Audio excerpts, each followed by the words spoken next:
"Don't turn into him, Hale, don't you?" the radio screamed, but Captain Robert Bobby Hale was already doing it. At 14,000 feet over the Rhine, 1945, his P-47 Thunderbolt rolled hard left, straight into the nose of a Messerschmitt Me-262 jet. The German pilot opened fire, twin 30mm cannons blazing. Tracers streaked past Hale's canopy like flaming ropes. For a split second, it looked like suicide. Then Hale yanked back on the stick. The Jug's nose clawed toward the sky, groaning under 9 Gs. The Me-262 roared past beneath him, too fast to adjust. The German overshot, exposed, its silver fuselage flashing in the sun. Hale slammed the throttle forward, kicked the rudder, and dove, firing 650 caliber Brownings in a single deafening burst. "Gotcha!" The rounds tore through the Me-262's tail, a flash of orange. Then, nothing but falling debris. Hale leveled out, breath ragged. His wingman's voice crackled through the radio. "You mad bastard. You just killed a jet." He laughed once, shaky but proud. "Reckless," he muttered. "Guess that's one word for it." That 20-second fight would become legend. One of the first recorded kills of a German jet by a piston-engine fighter. But what few knew then was that it wasn't luck, and it wasn't madness. It was physics, instinct, and defiance, wrapped into one pilot who refused to fly by the rules. By 1945, the Luftwaffe's Me-262 jets were rewriting the laws of air combat. They could outrun, outclimb, and outgun anything America had. The Thunderbolt, by comparison, was a brute. 13,000 pounds of metal that pilots joked could sink if it landed too hard. It wasn't supposed to outfly jets, but Hale never listened to supposed to. He was the kind of man who bent rules until they begged. Other pilots said he flew like a boxer, always taking hits, always daring the next punch. In training, he'd dive at terminal velocity just to see what would happen. Mechanics threatened to ground him. Commanders called him reckless. But when he sat in that cockpit, hands wrapped around the stick of his P-47, it wasn't arrogance. It was trust. He believed the Jug could do anything if you understood her limits better than anyone else. In March 1945, that belief would be tested against the most advanced fighter on Earth. As Hale's squadron crossed into German airspace, they spotted contrails cutting across the sky, fast, low, almost unreal. The Me-262s, the first jets they'd ever seen. The Americans dove to intercept, but the Germans blew past like ghosts. "Can't catch them," one pilot muttered. "They're gone before you blink." But Hale watched, studying, calculating. The jets had speed, yes, but every time they banked, they lost momentum. Every climb cost energy. Hale noticed what no one else dared to test. If you could predict their overshoot, you could kill them. That day, he didn't chase. He baited. When the jet lined up behind him, Hale throttled down, waited until he felt the vibration of cannon fire behind him, then pulled the Jug into a vertical climb so violent it blurred his vision. The German tried to follow. Physics said he couldn't. Hale's 6 Brownings said he wouldn't live long enough to try.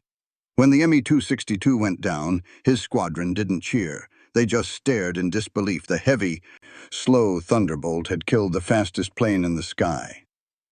Later that night, Hale wrote in his notebook, "Reckless, they call me. Maybe so. But in the air, fear kills faster than bullets. I'll take reckless over dead." That was the day America learned that sometimes the difference between insanity and innovation is one trigger pull, and one man who refuses to let the rules decide what's possible. For most pilots in 1944, the Republic P-47 Thunderbolt was a paradox, a plane that looked more like a flying oil drum than a fighter. Its nickname, the Jug, said it all. It was big, loud, heavy, and in the wrong hands, utterly unforgiving. Pilots joked that if you tried to dogfight in a Thunderbolt, you'd run out of sky before you ran out of ideas. When Bobby Hale first arrived at his airfield in England, The veteran smirked as he walked toward the massive silver hulk waiting on the tarmac. The crew chief tossed him a rag and said, "You sure you don't want a smaller one, kid? That thing flies like a bulldozer with wings." Hale just grinned. "Then I'll learn how to make a bulldozer dance." The joke around the barracks was that the P-47 was a bomber pretending to be a fighter. Weighing nearly twice as much as a Spitfire, with a wide fuselage and massive radial engine, it didn't turn so much as it swung. In tight combat, German pilots flying nimble Messerschmitts could loop around it in seconds. Dogfighting against them felt like boxing with a ghost. You could throw punches, but you'd never connect. That's why Hale's reputation grew so fast. He didn't fly the Jug the way it was meant to be flown. He refused to turn fight. He refused to climb in the same direction as the enemy. Instead, he used the Thunderbolt's one hidden advantage: power. The P-47's massive engine could absorb punishment that would tear smaller aircraft apart. Its turbocharger gave it unmatched speed in a dive, over 500 miles per hour, faster than almost any piston-engine aircraft ever built. Where German fighters stalled in a steep descent, Hale's Jug accelerated like a falling star. He quickly learned that altitude was everything. "You don't dance with the enemy," he said. "You jump him, hit him hard, and disappear before he knows where you came from." His philosophy was simple. Use the Jug's weight not as a burden, but as a weapon. But even his squadron commander doubted him. "This plane's for ground pounding, Hale," the man barked after a briefing. "Stick to what it's built for." Hale didn't argue, he just nodded, and went back to the airfield. Every night he studied flight logs, tested maneuvers, pushed his plane beyond recommended stress limits. Mechanics complained that he was destroying their engines. Hale replied, "Engines don't win wars, pilots do." The German Luftwaffe didn't take the P-47 seriously either. Intelligence reports mocked the American aircraft as too heavy to fight, too slow to climb. But what they didn't realize was that Hale and others like him were rewriting the playbook midair. In mock battles, Hale began experimenting with what he called boom and zoom. Dive from above, attack at terrifying speed, fire once, then climb out before the enemy could react. It wasn't elegant, but it worked. He was no longer fighting the way pilots were trained. He was fighting the way engineers built the Jug to survive, with brute force and precision timing. By the time he reached his 10th mission, he'd earned a new nickname among his peers: Reckless Hale. Not because he was careless, but because he had the audacity to fly a brick like it was a blade. And as German jet sightings grew more frequent in early 1945, even the skeptics started to wonder if maybe, just maybe, the Jug's brute strength wasn't a flaw after all. But the one thing that might save them when speed and elegance weren't enough. The Thunderbolt didn't begin life as a legend. It began as a desperate experiment. In 1940, before America had even entered the war, Republic Aviation's engineers sat in a dimly lit conference room in Farmingdale, New York, sketching impossible blueprints. The Army Air Corps had given them a single command: build a fighter that could outrun anything in the sky, carry heavy guns, and survive combat in Europe's worst weather. The men at Republic laughed. "You want speed, armor, and firepower?" one engineer asked. "Pick two." But their chief designer, Alexander Kartveli, didn't laugh. He pointed to a massive blueprint on the wall, a radial engine design that looked more like a flying engine block than a sleek fighter. "We'll build a tank that flies," he said. "If the pilot comes home alive, it's a success." From that moment, the P-47 was born out of contradiction. It was the heaviest single-engine fighter of the war.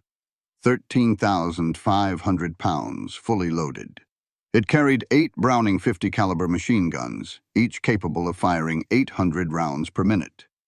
It burned more fuel than any other Allied fighter and drank it fast, sometimes 2 gallons a minute at full power. Yet inside that excess was genius. At its heart was the Pratt & Whitney R-2800 Double Wasp, an 18-cylinder monster producing over 2,000 horsepower. It wasn't elegant, it was raw energy. Engineers added a turbo supercharger system that recycled exhaust gases to feed the engine more air. An idea so advanced that maintenance crews had to take special courses just to understand it. That system gave the Jug its unique advantage. It could dive faster, climb higher, and keep running when everything else around it was falling apart. Test pilots said the cockpit felt like sitting inside a safe. Layers of armor surrounded the pilot. Bulletproof glass protected the front canopy. Hydraulic lines and fuel tanks were shielded under heavy steel plates.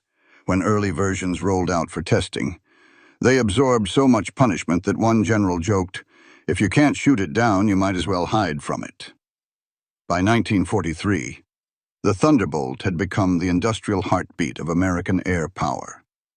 At Republic's factories, over 30,000 workers, many of them women, assembled the plane's massive components in shifts that ran day and night. Conveyor lines clanged with the rhythm of victory, wings being riveted, engines roaring on test stands, steel landing gear lowering and retracting again and again under hydraulic load. Every Jug that left the factory was a mechanical promise: speed through sheer willpower, survivability through design excess. It was America's answer to the precision of German engineering, not elegance, but endurance. To pilots like Bobby Hale, those design decisions weren't abstract. They were the reason he came home alive. The P-47 could lose a cylinder, take cannon shells through the wings, or fly 100 miles with half its tail missing, and still land. It wasn't the fastest plane, but it was the toughest. And in war, toughness often outlived genius. What the Luftwaffe didn't understand was that the Jug wasn't just a fighter. It was a symbol of America's industrial soul. While Germany produced aircraft by the hundreds, the U.S. rolled them out by the thousands. Each one was a message to the enemy: you can't outbuild this. When Hale studied his Thunderbolt before a mission, he didn't see an ugly brute. He saw the fingerprints of welders, the precision of factory workers, and the faith of engineers who believed survival could be engineered into metal. It wasn't the prettiest fighter. It wasn't the fastest. But as Hale would prove, it was the one that could be pushed past reason and still fight back. By late 1944, the skies over Europe had changed forever. German engineers had unleashed something new. A fighter that looked and sounded like it came from another world, the Messerschmitt Me-262, the world's first operational jet. Its twin Jumo engines screamed at a pitch no piston engine could match. To Allied pilots like Bobby Hale, the first sighting was pure disbelief. The thing didn't fly. It streaked. Reports flooded in. The 262 can outrun every Allied fighter. It dives faster than a Mustang. Bullets can't even touch it. And the numbers made the fear real. By top speed, 540 mph, 120 mph, faster than any American piston fighter. Climb rate, over 4,000 feet per minute. Armament, 4 30mm Mk-108 cannons, each shell strong enough to tear through a B-17 bomber. Kill ratio in early encounters, 5-to-1 against Allied aircraft. For months, the Luftwaffe used the Me-262 to strike at high-altitude bomber formations appearing from nowhere, shredding entire groups in seconds, then vanishing beyond reach. One American pilot said it felt like being hunted by lightning. The Allies scrambled for solutions. The P-51 Mustang couldn't catch it.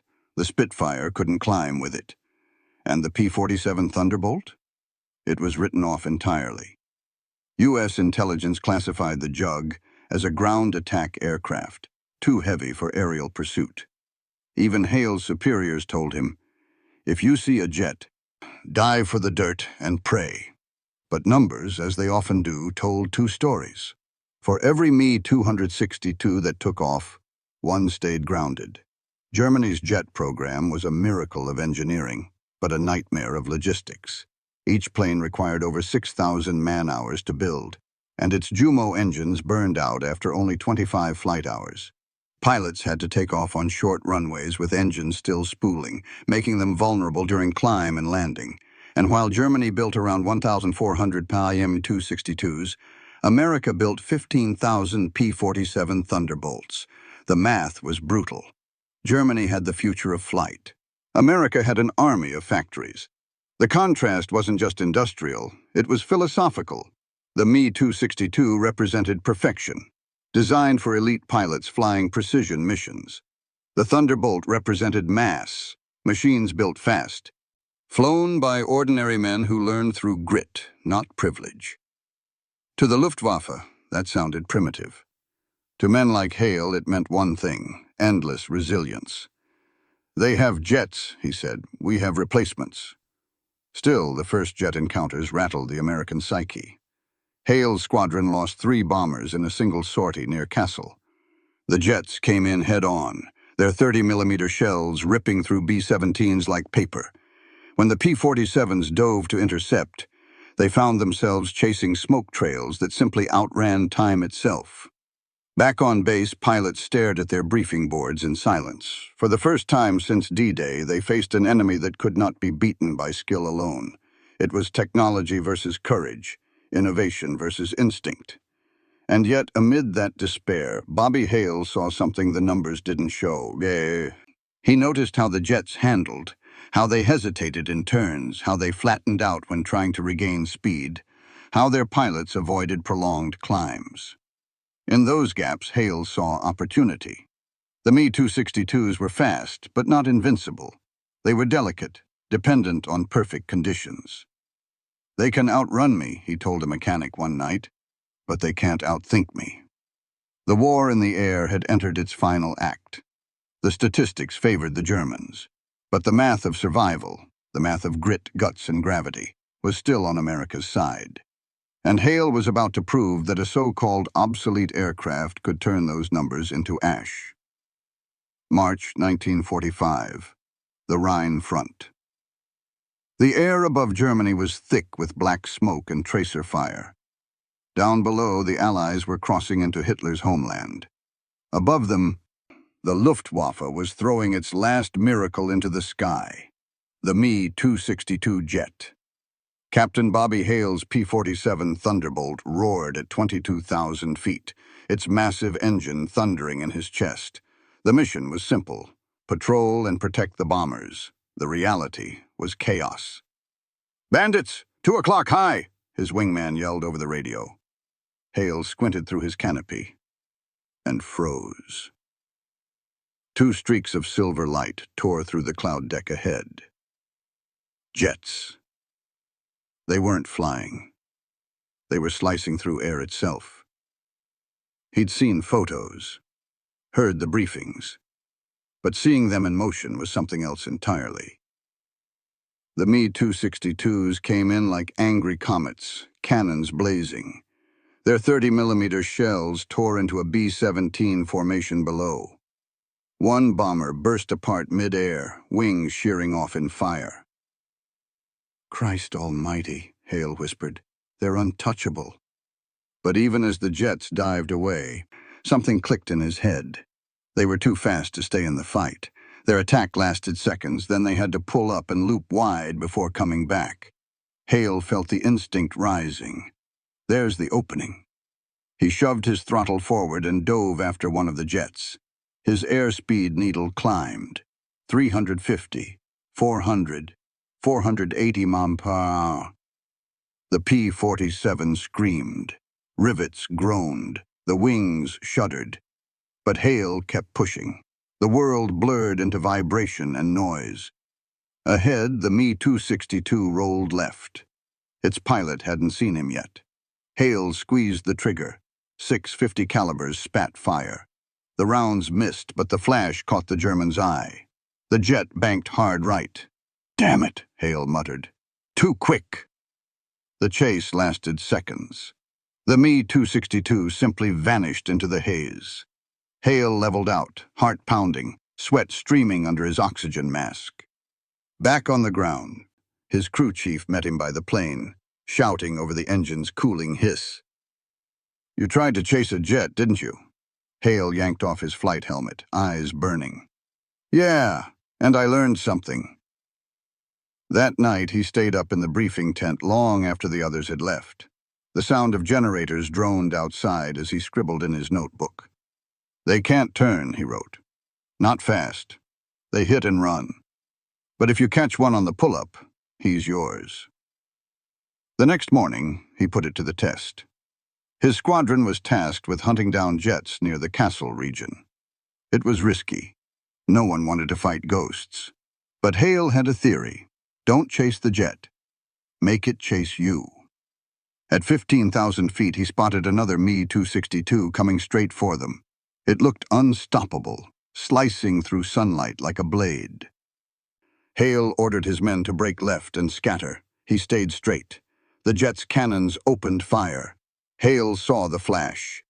The tracers flew past his cockpit in red lines. He felt his stomach tighten. Then, he cut throttle. The P-47 slowed just enough for the jet to overshoot. Hale slammed the stick forward, rolled inverted, and dove. Gravity took over. The jug screamed downward at terminal velocity, the wings groaning under stress. The Me-262 flashed below him, trying to pull up, but Hale was already there, nose lined up, guns ready. He fired a 1-second burst. Tracers stitched across the jet's fuselage. Smoke erupted. The German banked violently, engines flaming. Hale watched as it spiraled down, black smoke marking its death. Radio chatter filled the air. "Did you see that?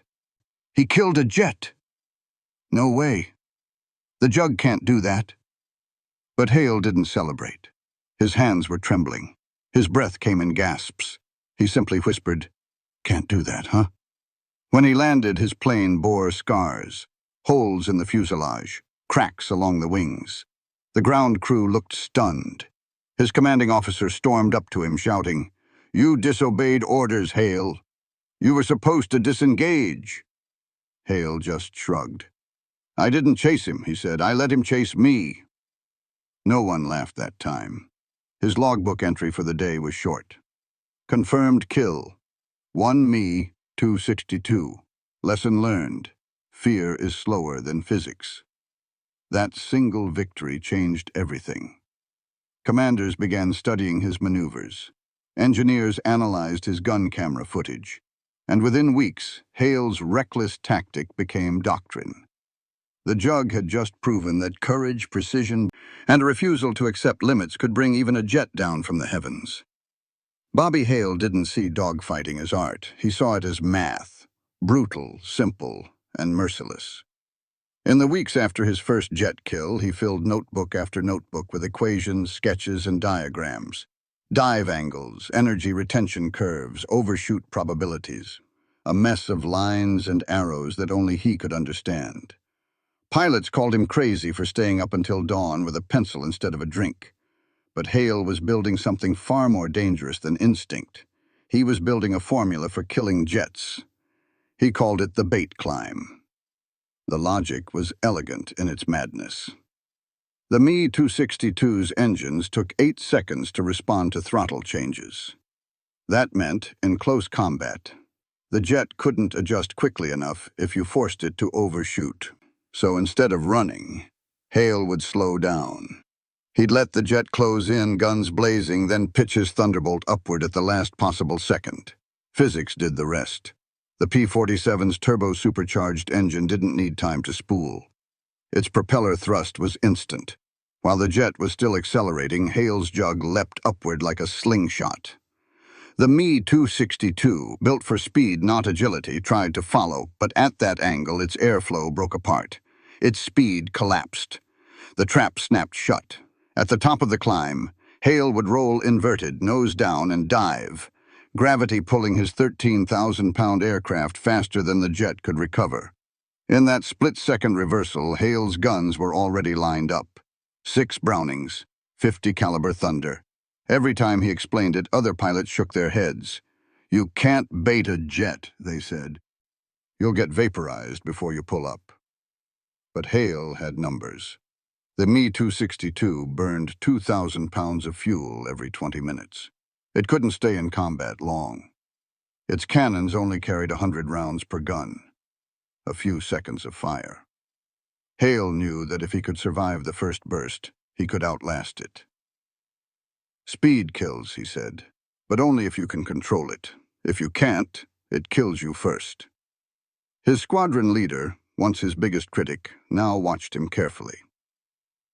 After a mission near Frankfurt, Hale debriefed his team with a chalkboard covered in arrows and math. He drew one circle for the Me-262, one for the P-47. "They've got acceleration," he said, tapping the first. "We've got leverage." He wasn't wrong. Soon, other Thunderbolt pilots began to replicate his results. The Germans started reporting mysterious losses, jets downed by what they called slow traps. Hale's tactics spread like wildfire, unofficial but unstoppable. Intelligence officers couldn't believe it. "How," one report asked, "does a piston aircraft defeat a jet?" The answer was written in Hale's battered flight log. "By making the enemy fight on your terms, not his." It was the purest expression of collapse math, forcing an opponent built on technological perfection to crumble under human calculation. Hale never called himself a genius. "I just read the air differently," he said. But that difference, that refusal to accept the sky's limits, turned physics into a weapon sharper than any bullet. And soon that weapon would make him one of the most feared men above Germany. April 10th, 1945. Over southern Germany. Cloud base 14,000 feet. Visibility clear. Wind calm. Captain Bobby Hale's Thunderbolt carved a wide circle through the morning haze, its radial engine grumbling like an angry storm. Below, the Danube cut a silver line through shattered towns. Allied bombers had passed through hours ago. His squadron was tasked with cleanup, hunting stragglers, covering retreating columns. He had no idea he was about to fight his defining battle. At 9:37 a.m., the call came over the radio. "Jet inbound, 9 o'clock high." Hale's head snapped left. There it was, the unmistakable gleam of a Me-262 slicing through sunlight. It wasn't attacking bombers. It was coming straight for them. He felt it before he thought it. "It's hunting us." "Stay tight," he barked to his wingman. "Let him come." The jet dove, the sky screaming in its wake. Cannon flashes erupted. 4 bursts of 30mm fire that tore past Hale's canopy. His P-47 jolted as shock waves cracked across the fuselage. He banked, rolled, and leveled into the dive he'd practiced 100 times on paper. The Me-262 flashed by. Too fast. Hale throttled down hard. His airspeed dropped, the jug shuddering. The jet overshot. Exactly as planned. "Now," he whispered. He yanked the stick back. The Thunderbolt climbed almost vertically, its massive engine roaring with defiance. The G-forces pressed into his spine. His vision tunneled. Black edges crept into his eyes. The German pilot tried to follow Bedi, but the Me-262's engines lagged behind its ambition. Hale saw it stall, nose wobbling, trying to climb where it couldn't. He rolled inverted, nose down, gravity taking over. The Me-262 filled his gun sight, a silver cross against the earth. "Come on, just a second longer." He squeezed the trigger. 650 calibers spat flame. A streak of tracers ripped through the jet's left engine. Fire burst from its tail. The Me-262 snapped into a spin, its trail turning from white to black. Hale followed it down. The German pilot ejected too late. The jet hit the ground in a bloom of orange flame, scattering metal across the hills. For a few seconds there was silence. Then his wingman's voice broke through, breathless. "Jesus, Bobby, you did it again!" Hale didn't answer. He was staring at the wreckage below, the thin pillar of smoke twisting toward the sky. It wasn't triumph he felt. It was weight. He'd studied, calculated, executed. And now, one more pilot was gone. Another machine reduced to ash. He keyed the mic. "Scratch one jet," he said quietly. Back at base, the celebration erupted before he could even unstrap from the cockpit. Ground crews surrounded his jug, cheering, slapping the metal like it was alive. Someone painted a lightning bolt under the canopy. "Jet Slayer," they wrote in white chalk. Hale waved them off. "It's not the plane," he said. "It's the man who flies it." Later, during debrief, his commanding officer asked, "You really used that math of yours again, didn't you?" Hale smirked, exhausted. "Yeah, I figured if God gave them speed, he gave us gravity." The intelligence report that followed would circulate across Allied commands. Captain Robert Hale, 356th Fighter Group, engaged and destroyed one Me-262 using defensive throttle reversal and energy trap maneuver. Damage to own aircraft, minor. Morale effect, significant. It became doctrine overnight. That night, Hale sat alone outside the barracks, staring at the dark horizon. In the distance, flashes of artillery lit the clouds. He thought of the German pilot, young probably, maybe not even 20. Both men had flown at the edge of physics. One lived. He pulled out his notebook and wrote a single line. "Every equation has a cost." For the rest of his life, Hale refused to boast about that kill. When asked how he beat the fastest plane on Earth, he always said the same thing. "I didn't outfly him. I just refused to panic." And in that moment, in a sky full of fire and steel, that calm refusal was enough to change the war. By May 1945, the war in Europe was collapsing like a burned-out star. Cities were rubble, factories silent, skies once filled with tracer fire now calm. But in that silence, the real results of men like Bobby Hale could finally be counted. The 356th Fighter Group submitted its final tallies. 14 enemy jets destroyed, 9 of them Me-262s, an unthinkable number just 6 months earlier. Intelligence analysts circled Hale's name again and again. His maneuver, once called reckless, was now logged officially as the energy reversal tactic. It was taught in briefings across multiple air groups by the war's end. Instructors simplified it into diagrams, throttle curves, climb angles, timing windows. But those who knew Hale's story understood it wasn't just about equations. It was about instinct, about refusing to accept that fear was faster than courage. For the pilot still flying, the change was profound. Before Hale, one veteran later said, the jets ruled the sky. After Hale, we believed we could fight back. In a war built on industrial might, it was a rare moment where one man's thinking rewrote the rule book. The numbers were staggering. Over 15,000 P-47 Thunderbolts had rolled off American assembly lines by 1945. Together, they flew more than 500,000 combat sorties, dropped 130,000 tons of bombs, and destroyed nearly 9,000 enemy aircraft.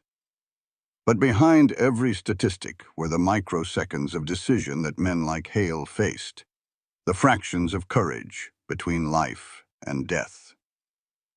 When Germany surrendered on May 8th, the news reached Hale's airfield over the radio. Pilots poured into the open yard, tossing caps in the air, hugging ground crewmen, shouting. Someone popped open a bottle of bourbon that had been hidden for months. Hale didn't join the noise. He just walked out toward his plane, his battered, patched-up P-47, and ran his hand along the nose. The paint was scorched, the metal pitted, but the old machine had never failed him. His crew chief came up beside him. "You really think we'll ever fly her again, Cap?" Hale smiled faintly. "Not in anger," he said. They stood in silence for a while, watching the smoke drift from distant towns. Hale knew what the numbers meant. Not just the victories, but the loss. Thousands of pilots had gone up and never come down. Later, in his final combat report, he wrote something no statistic could measure. The plane wins battles. The pilot wins the sky. Back home, factories that had once produced P-47s began retooling for cars, tractors, and refrigerators. The same assembly lines that had built the war now built peace. Hale's own innovations, engine adjustments, flight tactics, even throttle ratios, quietly influenced civilian aviation manuals for years after. But to him, it wasn't about legacy. He refused medals, declined press interviews, and when the Air Force offered him a test pilot position, he turned it down. "I'm done proving things to the sky," he said. For the men who'd flown under him, though, his name became legend. Not because he killed jets, but because he taught them that impossibility was only a word engineers used before they'd met a man desperate enough to ignore it. In the math of war, Hale had rewritten one of its oldest equations. Man plus machine, it's miracles. If the man dares first. And when historians later asked how the lumbering Thunderbolt managed to hold its own against the world's first jet fighter, the veterans had only one answer. Because one pilot believed drag could be turned into destiny. The war ended with parades, medals, and a flood of noise. But when Captain Bobby Hale stepped off the troop ship in New York in the summer of 1945, he didn't feel like a hero. He felt hollow.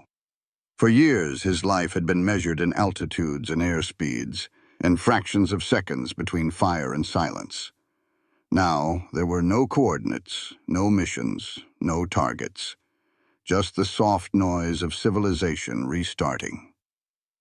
He settled in Oklahoma, near the flat grasslands that reminded him of the airfields in Europe. There were no jets screaming overhead here, only wind through wheat. He worked as a mechanic at a local crop dusting company.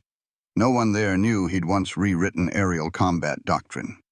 When asked about his service, he just smiled and said, "I worked on planes." But the war followed him in quieter ways. He kept a box under his bed, logbooks, flight charts, a pair of cracked goggles, and a pencil sketch of his Thunderbolt drawn by one of his crewmen. The words "Jet Slayer" were still faintly visible under the canopy. He never opened the box, but he never threw it away either. Sometimes he would walk out to the local airfield at dusk just to listen. The hum of propellers, the smell of oil. They stirred something deep, something between pride and guilt. He'd see the new pilots, young men, confident, carefree, and he'd wonder if they knew how fragile it all was, how close the world had come to losing the air. Letters arrived from old comrades now and then. One from his wingman read, "We still tell your story to the rookies. They call you the man who outthought a jet." Hale never replied. He didn't want to be a story. In 1948, when the newly formed U.S. Air Force began documenting wartime innovations, they contacted him for an interview.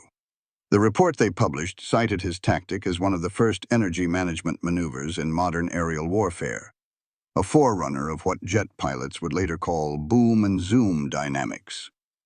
He read the report once and set it aside. "I didn't invent anything," he told his wife one evening. "I just survived long enough to write it down." But that wasn't entirely true. His calculations, those scribbled notebooks of equations and airflow sketches, found their way into Air Force archives. Decades later, test pilots at Edwards Air Force Base would study them when developing early jet fighters. One engineer even wrote in the margin, "Hale's throttle theory still holds." He never knew. By the 1960s, his war was history, taught in documentaries and black and white films. Kids asked about P-47s the way they asked about dinosaurs. Hale just chuckled when neighbors called him the professor of the sky. Yet there was one moment he never forgot. The Me-262 falling from the clouds, the trail of smoke, the silence that followed. It didn't haunt him. It humbled him. One night, during a rare veterans gathering, a reporter asked him if he'd ever been afraid up there. He paused, eyes distant. "Fear's just physics," he said finally. "You feel it until you understand it. Then it's just another equation you've already solved." By the time he passed away in 1971, the world had entered the jet age he'd unknowingly helped shape. Supersonic aircraft now ruled the sky, their pilots trained in tactics that began in a notebook inside a freezing airfield in 1945. At his funeral, 3 old P-47s flew over the cemetery in missing man formation. The lead pilot, a man Hale had once trained, said afterward, "He taught us that courage isn't emotion. It's calculation." The sound faded, leaving only wind. And just like that, Bobby Hale was gone. But the sky he'd studied, defied, and conquered would never forget him. Years after the war, when jet engines roared across the skies Hale had once ruled, few remembered the name Bobby Hale. But every pilot who learned to manage energy in a dive, every engineer who balanced thrust and drag on a test bench, was unknowingly following his invisible trail through the air. The textbooks never mentioned his sleepless nights with a pencil and slide rule. They never described how his hands shook when the Me-262 burst into flames, or how he'd looked away when the cheers began. But the principle he lived by, that courage and calculation could bend the laws of physics, became part of the DNA of aviation itself. By the 1970s, air combat had changed beyond recognition. Supersonic jets, guided missiles, radar lock-ons. The skies were ruled by machines Hale could scarcely have imagined. Yet the tactics they used, conserving energy, trading altitude for speed, forcing an opponent into overshoot, all traced back to that same defiant moment over the Danube in 1945, when one man turned his equations into survival. In official records, the energy reversal maneuver was credited to an unnamed pilot in the 356th Fighter Group. But among the few who'd known him, it had another name, the Hale turn. In a letter discovered after his death, Hale had written to a younger pilot who once sought his advice. It read simply, "You don't fight the enemy, you fight the limits. Beat those, and everything else follows." That sentence, scribbled in pencil and stained with oil, would later be printed on the wall of a flight school in Texas. Generations of pilots would see it without knowing the man behind it had once faced the impossible and refused to flinch. Historians still debate whether men like Hale truly changed the outcome of the air war. Some say the factories, not the fighters, won the skies. Others argue that no machine, no matter how perfect, survives without the right mind guiding it. Hale himself might have said it didn't matter. But perhaps the truth lies in the numbers and what they conceal. In 1944 alone, American industry built 96,000 aircraft. But behind each one was a pilot, a mechanic, a line worker, people like Hale, who understood that technology only matters if the human behind it dares to trust his own hands. That was his legacy. Not a kill count, not medals, not fame. Just the quiet proof that ingenuity, when born from desperation, can change the balance of power. Today, in air museums across the world, the P-47 Thunderbolt stands polished and still. Visitors admire its armor, its guns, its engine. But the real miracle isn't in the metal. It's in what the machine represented, the merging of science and soul. The story of Bobby Hale, the mechanic-turned-pilot who solved death with a pencil, reminds us that even in the most brutal wars, victory often belongs to those who think differently. As the camera pans over the shining wings of a restored Thunderbolt, the narrator closes with one final thought. Machines win battles, but men like Hale, the ones who refuse to accept limits, who dare to think in the middle of chaos, they win the sky. The screen fades to the quiet hum of an engine starting, echoing like memory. The sky, still waiting for the next pilot brave enough to rewrite its laws.